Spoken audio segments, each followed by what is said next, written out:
नमस्कार मित्रों। आज चिंतन में यज्ञ की प्रेरणा। यज्ञ आयोजनों के पीछे जहाँ संसार की लौकिक सुख समृद्धि को बढ़ाने की विज्ञान सम्मत परंपरा सन्निहित है, जहाँ देव शक्तियों का आवाहन पूजन का मंगलमय समावेश है, वहाँ लोक शिक्षण की भी प्रचुर सामग्री भरी पड़ी है। जिस प्रकार बाल फ्रेम में तार लगी हुई रंगीन लकड़ी की गोलियां दिखाकर छोटे विद्यार्थियों को गिनती सिखाई जाती है, उसी प्रकार यज्ञ का दृश्य दिखाकर लोगों को यह भी समझाया जाता है कि हमारे जीवन की प्रधान नीति यज्ञ भावनाओं से परिपूर्ण होनी चाहिए। हम यज्ञ आयोजनों में लगे परमार्थ परायण बने और जीवन को यज्ञ परंपरा में ढालें। हमारा जीवन यज्ञ के समान पवित्र, प्रखर और प्रकाशवान हो। गंगा स्नान से जिस प्रकार पवित्रता, शांति, शीतलता, आर्द्रता को हृदयंगम करने की प्रेरणा ली जाती है, उसी प्रकार यज्ञ से तेजस्विता, प्रखरता, परमार्थ परायणता एवं उत्कृष्टता का प्रशिक्षण मिलता है। यज्ञ की प्रक्रिया को जीवन यज्ञ का एक रिहर्सल कहा जा सकता है। अपने घी, शक्कर, मेवा, औषधियाँ आदि बहुमूल्य वस्तुएं जिस प्रकार हम परमार्थ प्रयोजनों में होम करते हैं, उसी प्रकार अपनी प्रतिभा, विद्या, बुद्धि, समृद्धि, सामर्थ्य आदि को भी विश्व मानव के चरणों में समर्पित करना चाहिए। इस नीति को अपनाने वाले व्यक्ति न केवल समाज का बल्कि अपना भी सच्चा कल्याण करते हैं।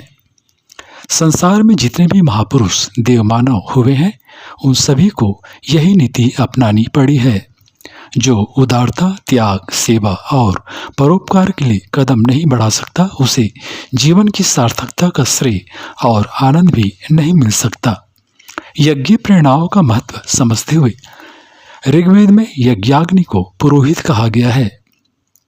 उसकी शिक्षाओं पर चलकर लोक परलोक दोनों सुधारे जा सकते हैं। वे हैं, पहला, जो कुछ हम बहुमूल्य पदार्थ हवन करते हैं, उसे वह अपने पास संग्रह नहीं रखती, वरन उसे सर्वसाधारण के उपयोग के लिए वायुमंडल में बिखेर देती है। ईश्वर प्रदत्त विभूतियों का प्रयोग हम भी वैसा ही करें जो हमारा यज्ञ पुरोहित अपने आचरण द्वारा सिखाता है। हमारी शिक्षा, समृद्धि, प्रतिभा आदि विभूतियों का न्यूनतम उपयोग हमारे लिए और अधिकाधिक उपयोग जन कल्याण के लिए होना चाहिए। दूसरा, जो वस्तु अग्नि के संपर्क में आती है, उसे वह दुर्राती नहीं वरन अपने में आत्मसात करके अपने समान ही बना देती है। जो पिछड़े या छोटे या बिछड़े व्यक्ति अपने संपर्क में आए, उन्हें हम आत्मसात करने और अपने समान बनाने का आदर्श पूरा करें। तीसरा, अग्नि की लौ कितना ही दबाव पड़ने पर भी नीचे की ओर नहीं होती, वरन ऊपर की ओर रखती है। प्रलोभन, भय कितना ही सामने क्यों ना हो, हम अपने विचारों और कार्यों की अधोगति न होने दें। विषम स्थितियों में अपना संकल्प और मनोबल अग्नि शिखा की तरह ऊंचा ही रखें। चौथा, अग्नि जब तक जीवित है, उष्णता एवं प्रकाश की अपनी विशेषताएं नहीं छोड़ती। उसी प्रकार हमें भी अपनी गतिशीलता की गर्मी और धर्मपरायणता की रोशनी घटनी नहीं देनी चाहिए। जीवन भर पुरुषार्थी और कर्तव्यनिष्ठ रहना चाहिए। पांचवा, यज्ञाग्नि का अवशेष भस्म मस्तक पर लगाते हुए हमें सीखना होता है कि मानव जीवन का अंत मुट्ठी भर भस्म के रूप में शेष रह जाता है। इसलिए अपने अंत को ध्यान में रखते हुए जीवन के सदुपयोग का प्रयत्न करना चाहिए। अपनी थोड़ी सी वस्तु को वायु रूप बनाकर उन्हें समस्त जड़ चेतन प्राणियों को बिना किसी अपने पराये मित्र शत्रु का भेद किए सांस द्वारा इस प्रकार गुप्त दान के रूप में खिला देना कि उन्हें पता भी न चले कि किस दाने ने हमें इतना पौष्टिक तत्व खिला दिया, सचमुच एक श्रेष्ठ ब्रह्मभोज का पुण्य प्राप्त करता है। कम खर्च में बहुत अधिक पुण्य प्राप्त करने का यज्ञ एक सर्वोत्तम उपाय है। यज्ञ सामूहिकता का प्रतीक है। अन्य उपासनाएं या धर्म प्रक्रियाएं ऐसी हैं जिन्हें कोई अकेला कर या करा सकता है, पर यज्ञ ऐसा कार्य है जिसमें अधिक सहयोग की आवश्यकता है। होली आदि बड़े यज्ञ तो सदा सामूहिक ही होते हैं। यज्ञ आयोजनों से सामूहिकता, सहकारिता और एकता की भावनाएं विकसित होती हैं। प्रत्येक शुभ कार्य, प्रत्येक पर्व त्योहार, संस्कार यज्ञ के साथ संपन्न होता है। यज्ञ भारतीय संस्कृति का पिता है। यज्ञ भारत की एक मान्य एवं प्राचीनतम वैदिक उपासना है।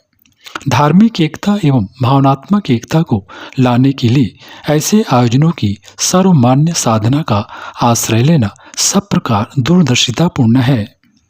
गायत्री सद्बुद्धि की देवी और यज्ञ सत्कर्मों का पिता है। सद्भावनाओं एवं सत्मृत्यों के अभिवर्धन के लिए गायत्री माता और यज्ञ पिता का युग्म हर दृष्टि से सफल एवं समर्थ सिद्ध होता है। गायत्री यज्ञों की विधि व्यवस्था बहुत ही सरल, लोकप्रिय एवं आकर्षक भी है। जगत के दुर्बुद्धिग्रस्त जनमानस का संशोधन करने के लिए सद्बुद्धि की देवी गायत्री महामंत्र की शक्ति एवं सामर्थ्य अद्भुत भी है और अद्वितीय भी। नगर, ग्राम अथवा क्षेत्र की जनता को धर्म प्रयोजनों के लिए एकत्रित करने के लिए जगह जगह पर गायत्री यज्ञों के आयोजन करने चाहिए। गलत ढंग से करने पर वे महंगे भी होते हैं और शक्ति की बर्बादी भी बहुत करते हैं। यदि उन्हें विवेक बुद्धि से किया जाए तो कम खर्चे में अधिक आकर्षक भी बन सकते हैं और उपयोगिता भी बहुत हो सकती है। अपने सभी कर्म कांडों, धर्मानुष्ठानों, संस्कारों, पर्वों में यज्ञ आयोजन मुख्य है। उसका विधि विधान जान लेने एवं उनका उद्देश्य प्रयोजन समझ लेने से उन सभी धर्म आयोजनों की अधिकांश आवश्यकता पूरी हो जाती है। मित्रों, लोक मंगल के लिए, जन कल्याण के लिए, वातावरण के परिशोधन के लिए स्वतंत्र रूप से भी यज्ञ आयोजन संपन्न किए जाते हैं। संस्कारों और पर्वों आयोजनों में भी उसी की प्रधानता है। प्रत्येक भारतीय धर्मानुयायी को यज्ञ प्रक्रिया से परिचित होना भी चाहिए।